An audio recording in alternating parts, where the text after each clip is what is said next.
Hey, all you Splinterheads. Thanks for joining me. Well, nobody's joined yet, but we'll go ahead and get this started. So, on the playback, everybody can view it as a normal kind of live stream video. With that said, we've had a lot of action in Splinterlands this week. Not a lot of action as far as the town hall was, because the town hall was relatively light in news, but some exciting stuff has come out this week, so I want to go ahead and discuss that. So the first thing on the docket is the newly released, just this morning, Ancient Redwood. So it's the second Rift Watchers card to be announced. Hey, Gathering. Thanks for joining. Yeah, I checked mine this morning as well. I have much fewer packs than you do. However, I didn't get one either. It does look like it's going to be on my list to pick up because it does look like an interesting card, especially in the all-ranged kind of rule set. So either way, people, if you had 225 packs purchased, then it would have been, you would have gotten one for sure. But otherwise, I'll leave all the links in the show notes, but 4% chance of getting a gold foil on this one. So let's take a look at the card, though. It's a big boy. And like I just said, I can see this fitting into high mana matches where you're going to play ranged, obviously. I think this would fit well with Fernheart, although I don't think that you're going to want to use this as a primary tank, although maybe secondary tank or possibly maybe third or fourth slot.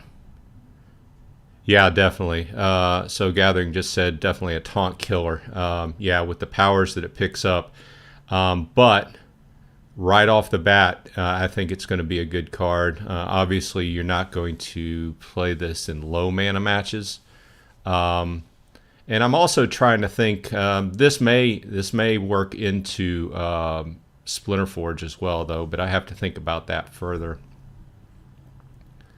So I believe I'm definitely going to pick this up to at least maybe level 3. Yeah, hey Cheryl Sprint. Yeah, you're right.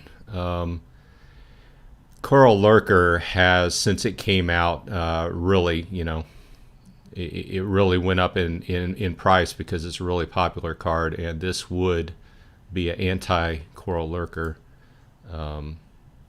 card. See here. So, yeah. So that's the big news this morning. I woke up and this was the news, so I figured we'd dive into this first. I didn't get one, but I'm going to keep my eye on them on this on the store and pick me up a few. So let's go ahead and go to the town hall notes. If you follow Splinterlands, you've probably seen this stuff, but I just kind of wanted to go through and kind of cover the topics that were covered this week, even though they were kind of light. Still some good stuff happening. So let's go through it. Obviously, the big thing is going to be land this week, but let's go ahead and go through it. And once again, I'll leave the links in the show notes. Okay, starting off, Investigator was talking about the battle bots, and this is all about improving that entry-level player experience. When I came into the game a little bit more than a year and a half ago, it was very tough. I mean, it was a very steep hill to climb. First of all, you're spending all this money on cards. Second of all, you're trying to learn the game. Third of all, you're hitting this wall of all these bot farms, and really, to tell you the truth, it was frustrating. So I'm glad about these, all the work they're putting into making the beginning of the game easier for people to come into, learn and get into the ecosystem. Now, there's some other changes that is making the game harder for people, and we'll hit that later. But I think focusing on the beginning of the game is a good thing for Splinterlands as a whole, because one of the things the game lacked was this entry-level experience. You just had to dive in, right? And for a lot of people, it was kind of tough, and they ended up leaving the game. But okay, so moving forward, so he notes that novice players will no longer be matched with bronze players. So once you make it out of novice, you're not going back. And if you're a novice, you're going to be playing against these bots that are easy, basically. And it's focused around teaching you the essentials of the game and different facets as far as playing different types of cards. So tournament approvals and UI improvements. I won't go into this much, but several good smaller improvements as far as the UI goes. Any improvement's good, right? Make the game a little bit easier to use, easier to get into, especially if you're on mobile. That's a constant battle from a software side of thing. The UI is just a constant battle between what it looks like when you're in a browser on a computer and what it looks like when you're on your phone or iPad, things like that. So, and one other thing that I've noticed as I was doing my morning things I do within Splinterlands is they have changed the filter options, and it makes it a little bit easier to, let's go over here and look at cards. So now you not only have Soulbound, which includes both these types of cards, but you also have the owned Soulbound, which filters out the ones you don't have. So it just really depends upon what you're looking for, right? Like mostly I like to just have Soulbound up because I see what I'm missing. So when I'm doing these videos and I'm talking about this, I'm like, give people a better picture on what I have and what I don't have. So let's just look at commons just for a minute. So it looks like I have all the commons presently. And we're into the third season of the Soulbound rewards cards. I did get I don't want to dive too deep on this but I did get a gold riverboat captain, and that's a whole nother, area of discussion here. But I'm kind of getting sidetracked as to the gold foils that have been released, or I've been getting. I think I've been getting a pretty high percentage of gold foils lately. Anyway, let's go back before I get too far off track. Don't let me get me off track. And please, if you have any questions or any comments, just put them in chat. Keep it civil. I do like to have discussion, and we all learn from each other as far as different takes on these different things we're talking about within the game. So all I ask is you keep it civil. So I don't really have to dive into here, but there are several problems.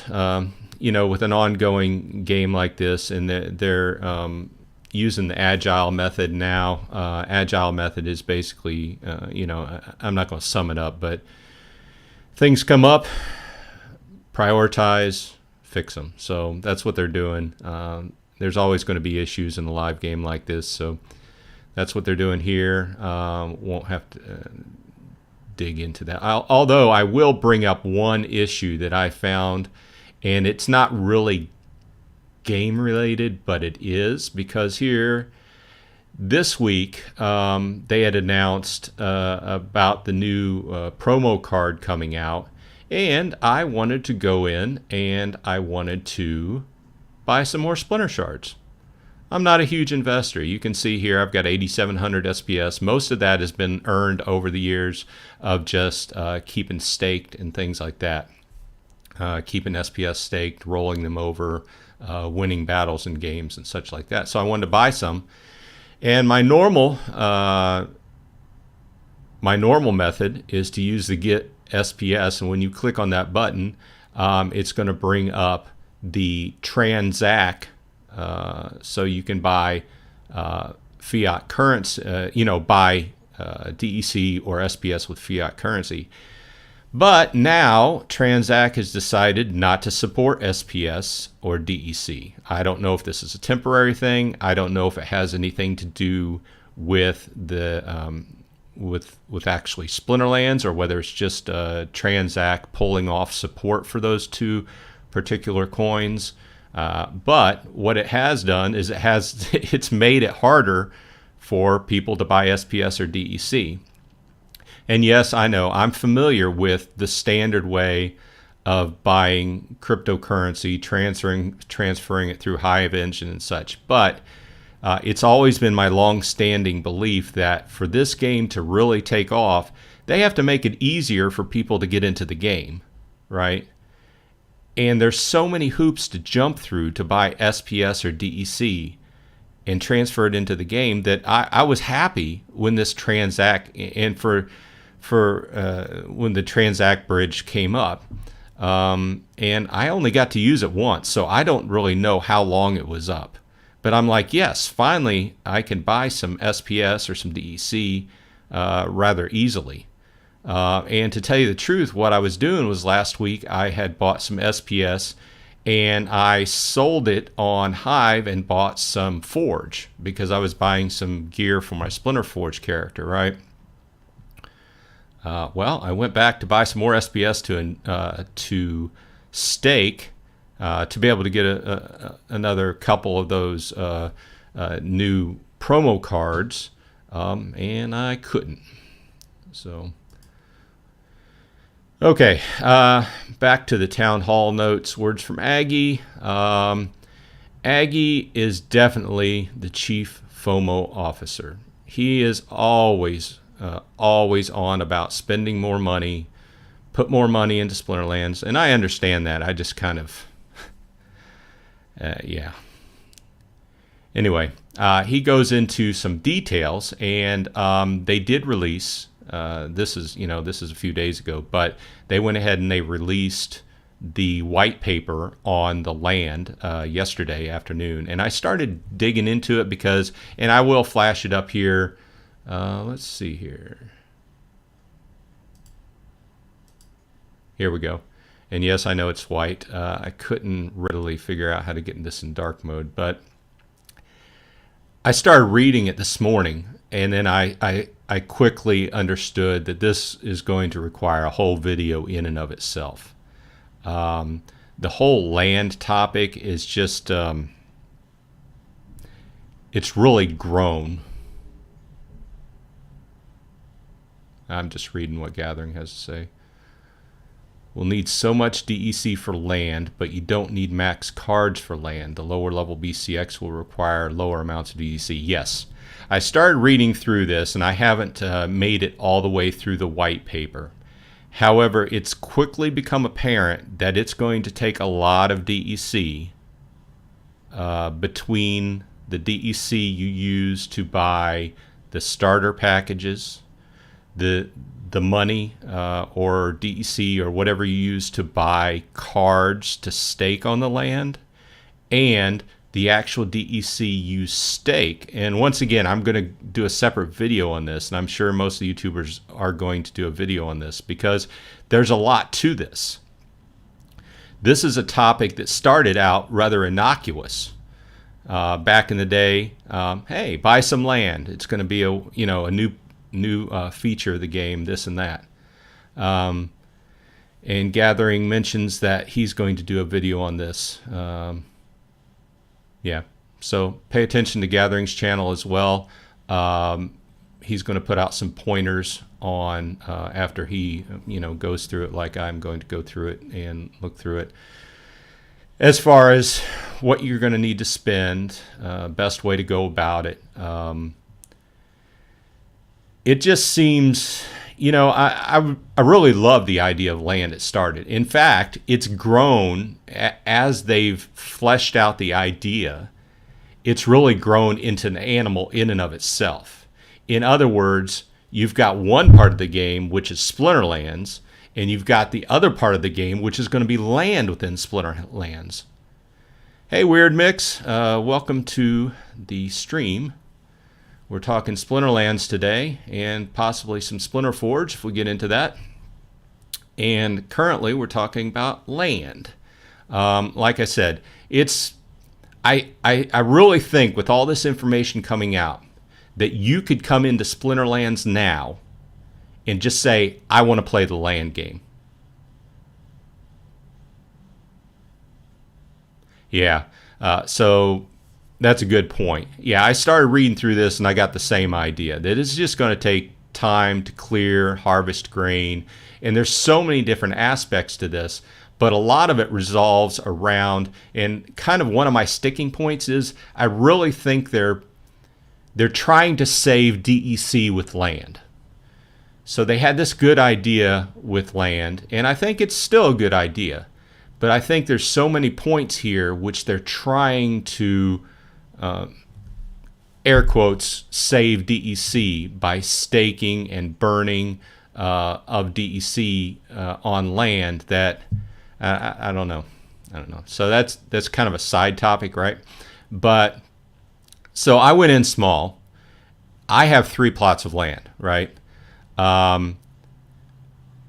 And I've had those 3 plots of land for more than a year, right? I initially bought one back when they were first for sale. Well, the first plot I bought was immediately after they got sold out, and I bought it for like $35 US or something like that. But the other 2 I bought for maybe 130 each, 150 each.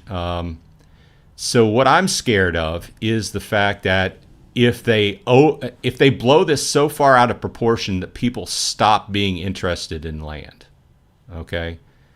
So if it increasingly gets so expensive to run a piece of land that the popularity, so I'll just give you an idea. So I have 3 pieces of land, and I'm looking at this and I'm thinking, wow, it's going to be so expensive to run those 3 pieces of land. Maybe I should sell off one piece of land and use that money to beef up the 2 other pieces of land I have. That's an interesting question. I had not thought about that. I have claimed 1 plot of land, and I still have 2 others that have not been claimed yet. I don't know exactly what Gank and Walking Keys are doing. However, I'll have to look into it, and I'll see what they're doing. I put off. I know all the verbiage they've put out that said, it doesn't matter where you claim your land. But part of that, I think, is they're just trying to get people to claim their land so we can get further into the expansions, right? But my idea was I just kind of wanted, I only have 3 plots of land. I wanted one in different areas. And I definitely, due to my name, Bronze Dragon, I definitely want one in the dragon area, right? So we'll see how that goes. Yeah, it's a good idea. I'll look into what the discussion is on that after I get done with this video. Thanks for bringing it up, Gathering. Hey, Zalin. Welcome. We're discussing Splinterlands and Splinterforge here. If you're on the stream and haven't heard about it, splinterlands.com, check it out. Daggerdale. That's a cool sounding name, Daggerdale.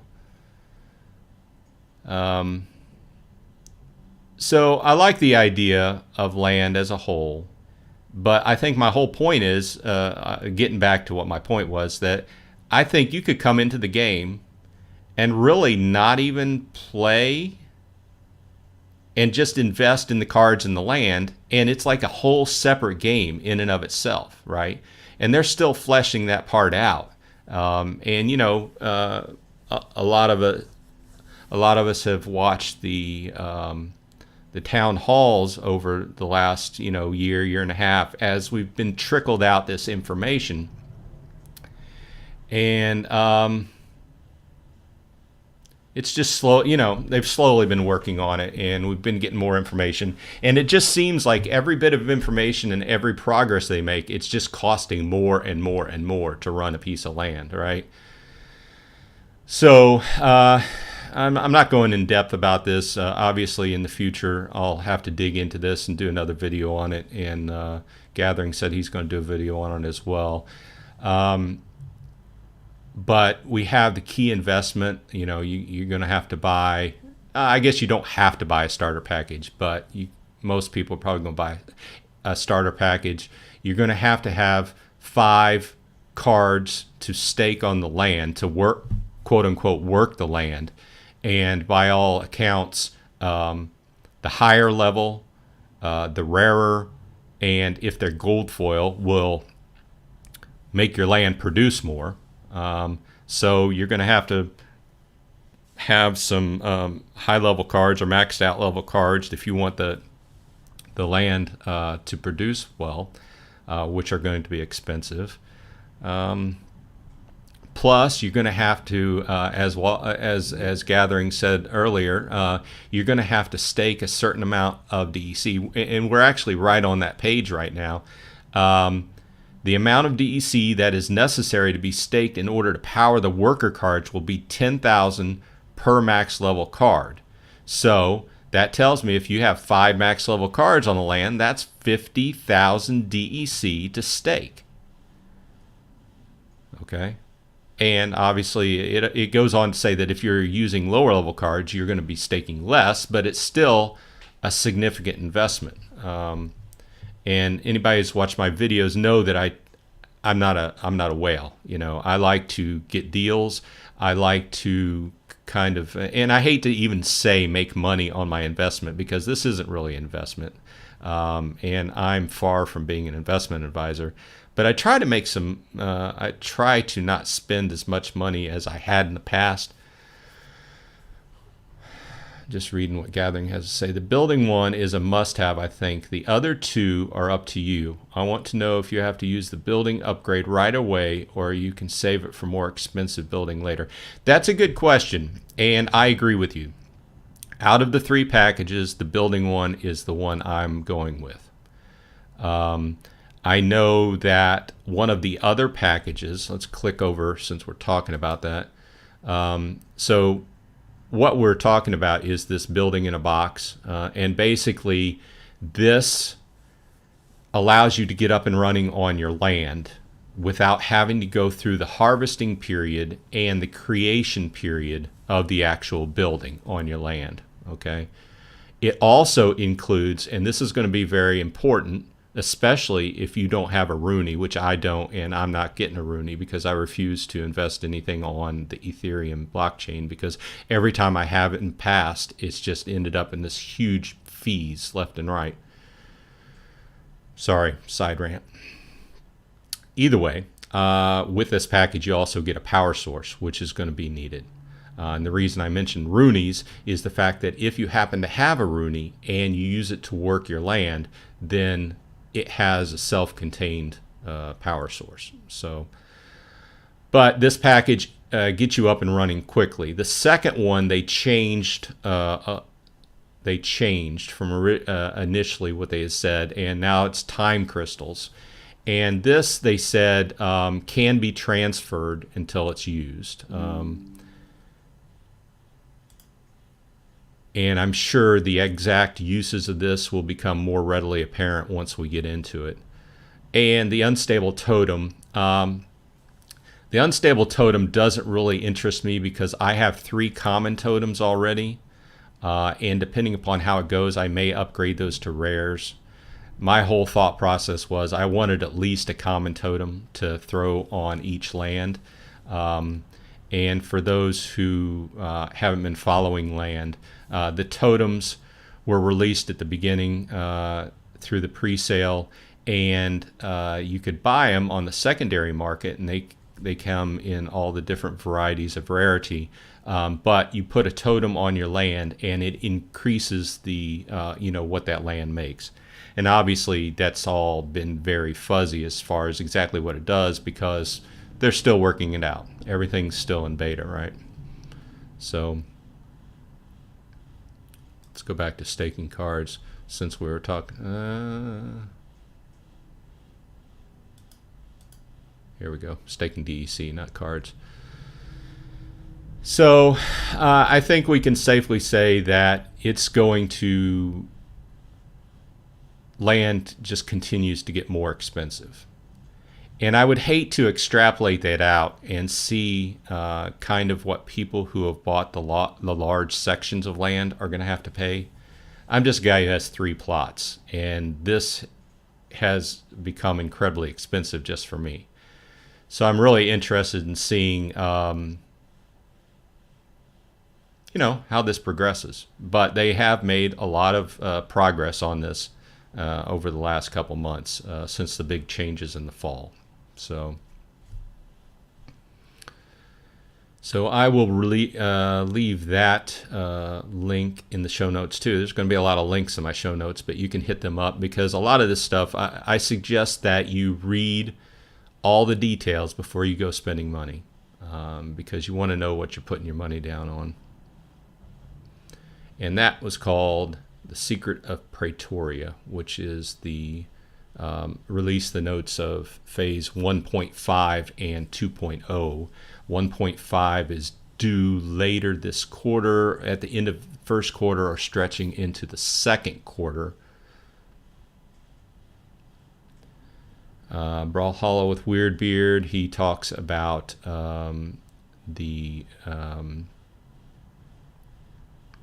trying to remember exactly what he talked about. The guilds and the tournaments changes. They've put a lot of work into tournaments and really promoting them. So if you haven't played a tournament, jump in on a couple. It usually just costs a few SPS, and you can get into a tournament limited depending upon if you play bronze or silver. You can just join those and not have to worry about you know, playing people with these huge collections, because even if they're playing in silver, they're limited to card levels, right? So something else they've been putting a lot of effort into is beefing up their Splinterlands TV content. And I don't have a whole lot of time to watch these shows, but they have almost 24/7. I think they said they have 24/7 coverage on Splinterlands TV. And they're giving out a lot of cards this month. They called March Monster March. So tune in and to one of there's a stream going almost any part of the day, and you have a small chance at winning a card or more, or a pack, because in the description they even say they're giving away alpha cards, beta cards, and even a gold foil llama. So, and of course we talked about Vruz a little bit. I released another video on that. I like that card. Please reference my other video on it where I talk about it, and I'm sure all the other casters put out a video on it. But Vruz is the next promo card, and it is aimed at people who have SPS staked.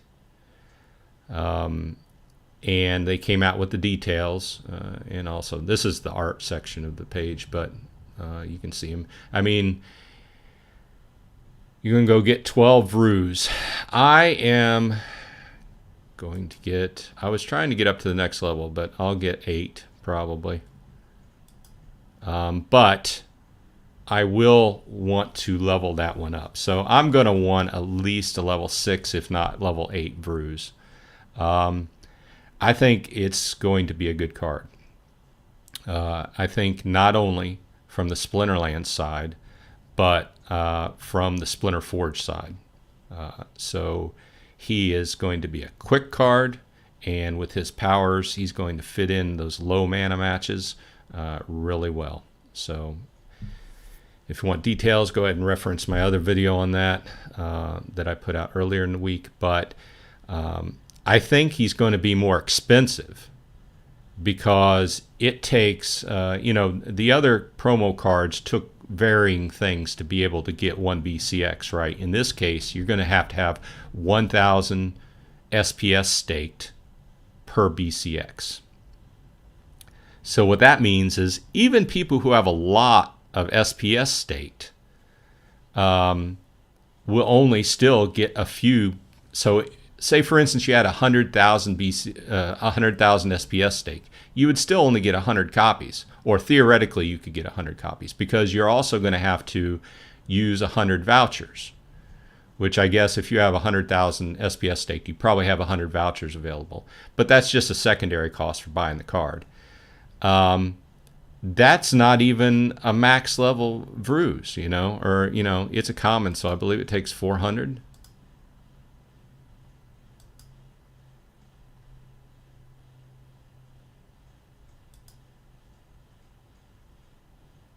Let's just look at a standard common card. Yeah, it takes 400 to be a max common card. So the only people that are really going to get a max common card are the big dogs. I mean, if you have over 400,000 SPS staked, I'm sure a lot of the people on the actual Splinterlands team do, because that's their investment. That's their, that's what they do, But as far as the rest of us, I don't have anything anywhere close to that. But I guess my overall point is the fact that once those cards hit the secondary market, they're going to be pricier. So the last one was a bear, right? Archimus, which I really like. I have him at level 7 currently. I think I do need to get him to level 8, but currently I have him level 7. Going to level 8, he picks up 1 more health. But he's been really, he's proven to be a really good card in Splinterlands, and he's proven to be a really good card in Splinterforge, which I've been playing a lot lately. So I think Vruz is going to fit in both places as well. However, he's kind of the opposite end of the spectrum. Archimus is big and beefy and a lot of mana, and Vruz is small and fast and very little mana. So two sides, two different opposing types of rule sets you would want to go in there with. But either way, I think his BCX per BCX price, due to the way you have to buy the cards, it's going to be a lot higher than what Archimus is. Yeah, I agree. The bear and the halfling alchemist. Now I do not have a halfling alchemist, and I have not rented it, but I do use the bear a lot in combination with, since you brought it up, let's go over here and go to commons. Scavo Hireling. I use the bear in combination with Scavo Hireling. I agree that Swamp Spitter is a great card. I have not found a really effective way to use it. You know what? I'm stuck in, since we're talking about Splinterforge, I'm stuck using my warrior. Okay? I do understand the need that I need to get into using the ranger. However, the thing with the ranger is that I need to get a better bow. Okay?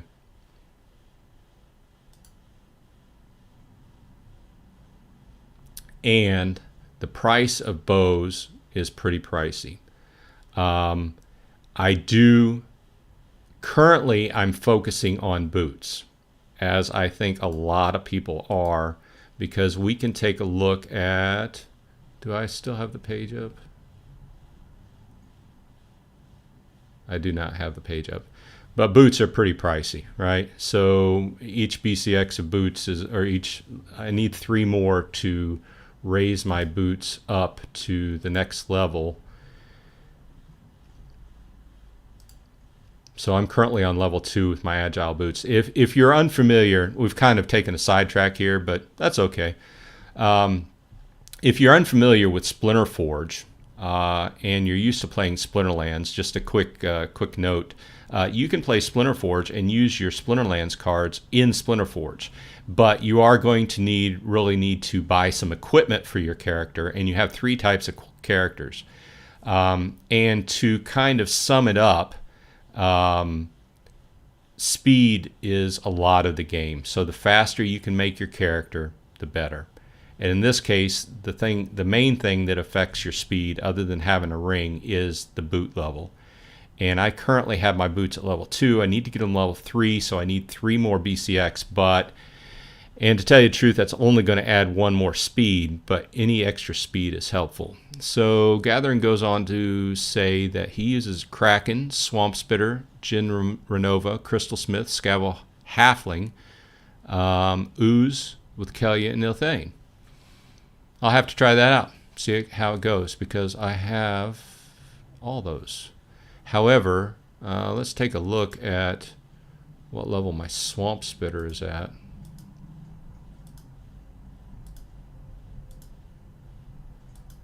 Currently level 3, almost level 4. I would... let's look at the stats. What's it pick up? It picks up Giant Killer, which really would not do anything in... I guess in Splinterforge, what that would probably turn to is 1.5 damage.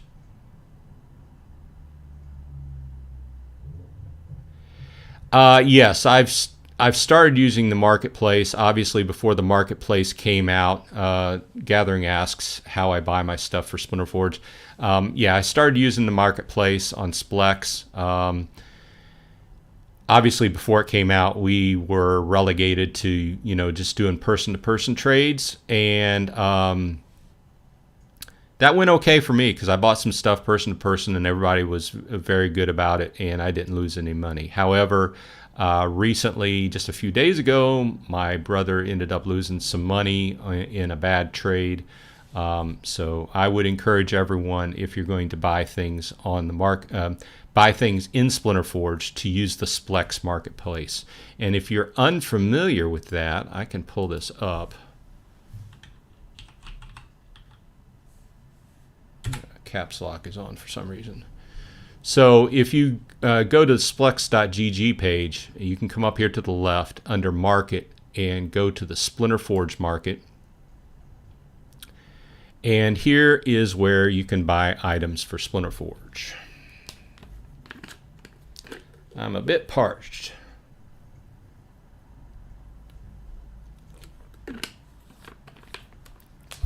So with that said, let's take a look at boots.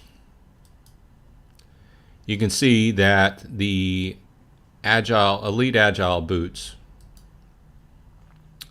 1 BCX, the low price is 35,700 Forge, which equates to about $17.60 US dollars. So this has come down a little bit over the last week. Now, the amount of Forge you needed has gone up a little bit because the value of Forge has gone down, but the actual price, because a week ago, maybe around week and a half, 2 weeks ago, whenever the market came out, they were going for over $20, maybe $20 to $23, something like that.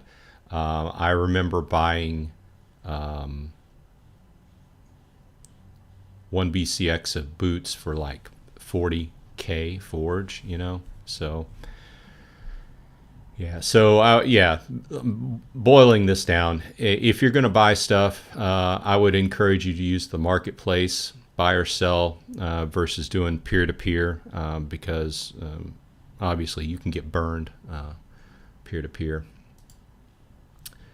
So that's a little bit on Vrooz. Good artwork that they released, and that was it. And there was other discussions. You can look up the town hall on YouTube, but I'll include that link in the show notes. One other note I will say, because this came out, let's see, this is 24 hours ago. So this came out yesterday. I remember seeing this note. They're finally getting ready to release the closed beta of Soulkeep, which is what the name of the tower defense game is. So if you go in the game, if you're interested at all in tower defense games, they're building one within Splinterlands. And you can go to the Splinterlands page under Tower Defense, and you can buy packs. They're called Nightmare Packs, and obviously something else to spend your money on. But the news came out that they're going into closed beta, and they're going to allow people to access the game and start trying out playing the game. Here's the big kicker, if you have 500 Nightmare Packs purchased. I think I have like maybe 5. Because frankly, I do like tower defense games. In fact, it's one of my most popular type of games I like playing, especially on mobile, right? When you got a little bit of time to kill. But I don't quite really like the artwork that they've been putting out. So I understand the style it's in. It's just not really for me. So will I play it? Probably. Will I invest a lot into it? Probably not. But it remains to be seen as far as how deep I get into it. Either way, this following Tuesday, Patch Tuesday, they will open up Soulkeep for those persons who have bought 500 Nightmare Packs. Now you ask, Bronze Dragon, how much is it to buy 500 Nightmare Packs? Well, I'm glad you asked, because that occurred to me. That same question occurred to me. So I pulled out the calculator and I did a little bit of figuring. And currently, considering buying 500 Nightmare Packs at the current going rate with US dollars, plus the fact that you need vouchers for a voucher for each pack, 500 Nightmare Packs comes out to be about $2,275 US dollars currently. Yeah. And the reason I bring this up is because there's no beef with Soulkeep. I understand you have to limit your closed beta. With a closed beta, you only want a small amount of people in there playing, stress testing, trying to break the cards and figure out not trying to break the cards, but figure out what's broken with the code and fix it before you open up for everybody. But the overarching aspect of, how do I want to say this? I would like everybody to step back a little bit when they are spending money in games like this, okay? Because it can seriously impact your bank account, right? These numbers are thrown around for various things in the games. Oh, if you buy 225 packs of this, or 500 packs of this, or 1,000 packs of this, then you get all this extra stuff. Yeah, but look at up front how much money that actually is. Because seriously, this draws a lot of parallels to gambling. Because gamblers will go into a casino and just start throwing money. They'll go over to the bank machine. They'll empty their bank accounts out. Same thing can happen in these games. Okay, so I just want to take a step back, and I just wanted to point out the price on that. Now, $2,275 US dollars may be a drop in the bucket for some people, but for guys like me, that's a pretty good down payment on a new truck, or a good step towards a down payment on a house if you're trying to get a house. So just be aware of that. And I'm not trying to get on a sidetrack, and I'm not trying to sound like a financial advisor, but I do like to, make that note. Now, they go on to, in this press release, they talk about the open beta and what it will include. The free play with no NFTs necessary for the initial beta. So they're just letting you play the game. And it's not going to issue, or it's not going to require any NFTs, no transactions of that sort. Basically, they're going to want you to test the first time experience and the entry level of the game, and they specify 12 levels of varying difficulty. Okay. And to celebrate the milestone, they plan to release a special pack promotion to the community soon. So once again, they want you to buy more packs. Obviously, this is a business, right? So they're going to try to sell you a pack. That's the primary way they make, And I'm not trying to beef on that, but I'm trying to just step back and, I try to be efficient with how I spend my money. But with that said, that was the news item on Soulkeep. And we already talked about, if you weren't with us at the beginning of the show, we talked about the Ancient Redwood. If you have not checked, the Ancient Redwood was the second in the line of Rift Watchers promo card drops. So if you have not checked yet, and if you've bought some Rift Watchers packs, you should go check to see if you got one of him.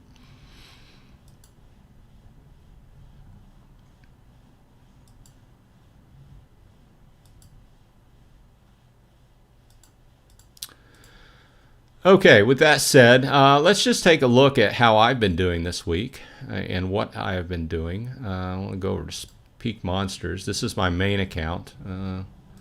Let's go ahead and do a refresh, make sure we're up to par.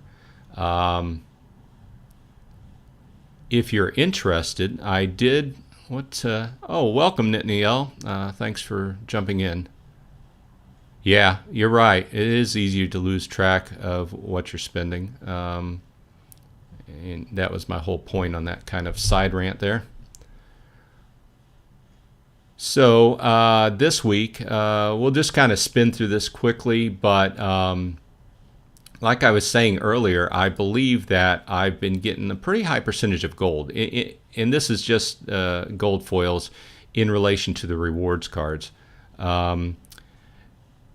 I'm just basically comparing to my previous rewards cards, which I don't even know if I've gotten one gold rewards cards in the past. Maybe commons, but that's it. So this was my rewards from yesterday.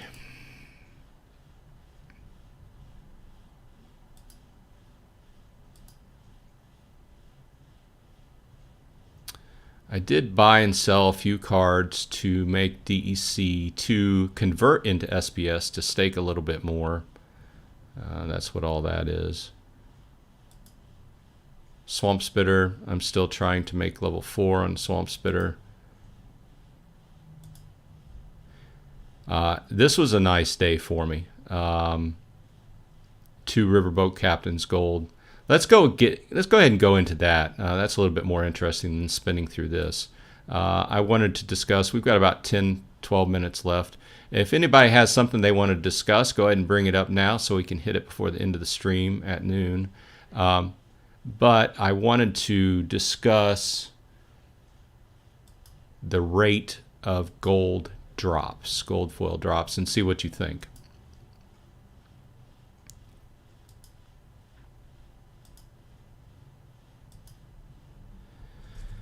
So lately, we're into the 3rd season of Soulbound reward cards, and you can see what I've gotten here. Okay, 6 Coastal Sentries, 2 Riverboat Captains, a Tenacious Grunt, 8 Drybone Barbarians, 4 Possessed Puppets, and 7 Helios Matriarchs. So 9 rares and the rest are common. And you may say, well, that's not a whole lot, but compared to relatively compared to what I've earned in the past from other rewards cards, it's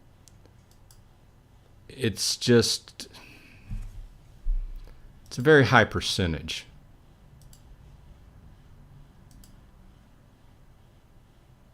Let's just look at Chaos Legion. Let's refresh. Yes, I know I have my guild brawls to do later on.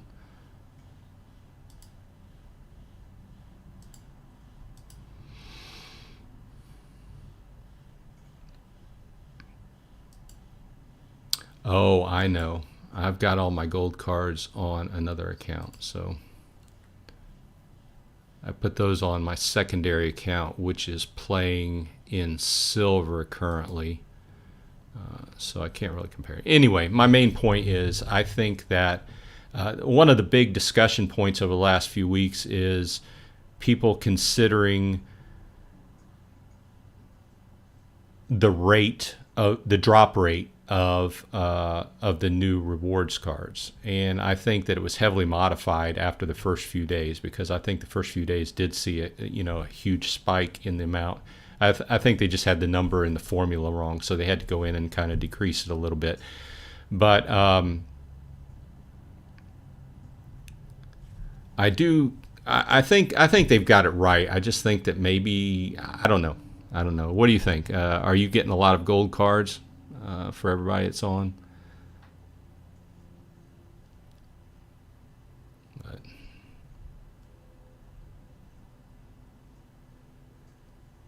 okay. Well, I think we hit everything fine.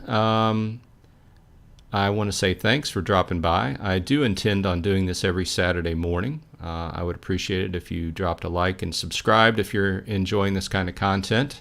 And it's kind of an open field here.